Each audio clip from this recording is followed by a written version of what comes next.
আমরা হাউসওয়াইফরা যা কিছুই করি না কেন সবকিছু কিন্তু ধরতির বাইরে। সেইজন্য বলব এই ধরতির বাইরে করা কাজগুলোকে ছাড়া তুমি জীবনে কিছু করো। একজন মহিলা বলে নয়, একজন পুরুষও কিন্তু সেম সিচুয়েশন। যা কিছুই করুক না কেন, তারা কিন্তু জীবনে যদি তাদের প্রফেশনটাকে বাঁচিয়ে রাখে, ভালো লাগাগুলোকে বাঁচিয়ে রাখে, তাহলে কিন্তু দেখবে অনেক, অনেক দূর এগোবে। এই যেমন আজকে রান্না করতে, করতে ভাবছিলাম, আমি যদি একটু গান গাইতে পারতাম, আমি যদি একটু আ তোমাদের মতন কবিতা বলতে পারতাম, তাহলে হয়তো অনেক কিছু ভালো হতো।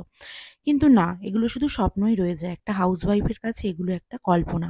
কল্পনার জগৎ কিন্তু অনেক, অনেক কঠিন। সেইজন্য কল্পনার জগতে কখনোই কোনো কিছু সত্যি হয় না। তবে হ্যাঁ, যদি তুমি স্বপ্ন দেখে থাকো, যদি তুমি স্বপ্ন পূরণ করার চেষ্টায় লেগে থাকো, তাহলে দেখবে সেই স্বপ্নগুলো নিশ্চয়ই পূরণ হয়।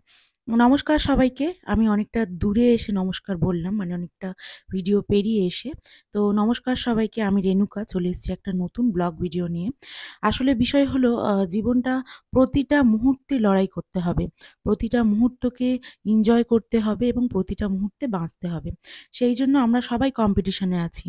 কি করব, কি না করব, কত টাকা ইনকাম করব, কত সোনা কামাবো, কত কি করব, এইসব ভাবনা চিন্তায় আমাদের সারাদিন কেটে যায়। কিন্তু শরীরচর্চা, মন চর্চা এগুলো করা হয় না। কিন্তু আমি তবুও তোমাদেরকে বলব যে কখনো তোমরা শরীরচর্চা করো, কখনো নিজেকে নিয়ে ভাবো। দেখবে অনেক কিছু তোমরা করতে পারছো। নিজেকে সময় দেওয়া এবং আ শরীরকে সুস্থ রাখা একটা বড় ধরনের কাজ। সেইজন্য সবাইকে বলব, রান্না-বান্না যাই করো, বিশেষ করে গৃহবধূ আমার মতন যারা আছো, তাদেরকে বলব, রান্না-বান্না যাই করো না কেন, তোমরা কিন্তু তোমাদের মতন করে খাওয়া-দাওয়াটা মেইনটেইন করবে। হ্যাঁ, আমিও একটা বাড়ির বউ, আমাকেও তো রান্না-বান্না করতে হয়। দেখো, আমি কত কিছু রান্না করি, কিন্তু তোমাদের সাথে শেয়ারও করি সেটা। তাই জন্য তোমরা বলো, "দিদিভাই তুমি এইসব খাচ্ছ কিন্তু রোগা হবে না।" বিষয়টা হলো আ যারা রোগা মানুষ বা যারা খেতে ভালোবাসেন বা ফ্যামিলি সবার জন্য রান্নাবান্না, তারা তো খাবেনই। তো আমার কর্তব্য কি? রান্নাবান্না করা। সেইজন্য আমাকে সব রকম রান্নাবান্নায় পারদর্শিতা রাখতে হয় এবং করতে হয়। আর এই সব রান্নাই আমি নিজে হাতে করি। কিন্তু আ আমার যতটা প্রয়োজন, মানে যতটা আমার ডায়েটে লাগবে, আমি ততটাই খেয়ে থাকি। সেইজন্য আমি রান্নাবান্না যাই করি না কেন সমস্তটা কিন্তু আমি খাই না। আমার যতটুকুনি ডায়েটে লাগে আমি সেটাই খেয়ে ডায়েট করি। আর এখানে চলে এসেছি, এখন বাজে রাত ১:৩০। আমি রাত ১:৩০ র সময় রান্নাঘরে বসে কি করছি বলুন তো?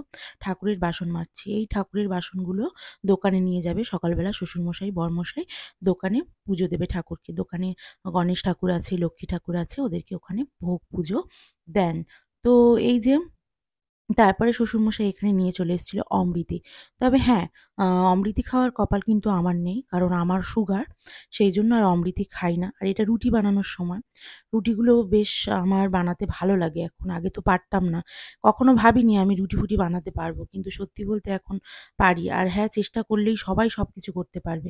আমার এটা মনে হয়। অনেকে মনে করেন বাপের বাড়িতে সুন্দর করে গুছিয়ে গাছিয়ে থাকতাম। কিন্তু শ্বশুরবাড়িতে অনেক কাজ করতে হয়, অনেক কষ্ট করতে হয়। তাদেরকে বলব, প্লিজ তোমরা এগুলো মাথা থেকে বাদ দাও। তোমরা এসে মন দিয়ে নিজের শ্বশুরঘরটাকেই দেখো। কেননা তোমার কিন্তু আসল ঘর শ্বশুরঘর, একটা মহিলার ক্ষেত্রে। আর যদি বলি আ যে না, সবসময় বাবা-মার কথা চিন্তা করব, বাবা-মা কি করছে সেটা ভাববো। উম বাবা-মা কেন এটা হলো না, কেন ফোন করল না, কি করল না, বা মায়ের বাড়ি যাবো সবসময় যদি এই ভাবনাটা মাথায় থাকে, তাহলে তুমি এক জায়গায় ঠিক করে কোনোদিনই থাকতে পারবে না এবং সংসারটা কন্টিনিউ করতে পারবে না। না তুমি এদের কাছে ভালো হতে পারবে, না তুমি বাইরের জগতে ভালো হতে পারবে, না তুমি নিজের কাছে ঠিক থাকতে পারবে। সেইজন্য আমি বলব একটা মেয়েকে, সংসার জীবনটা কিন্তু সুন্দরভাবে করো। এতে যে যা বলে বলুক।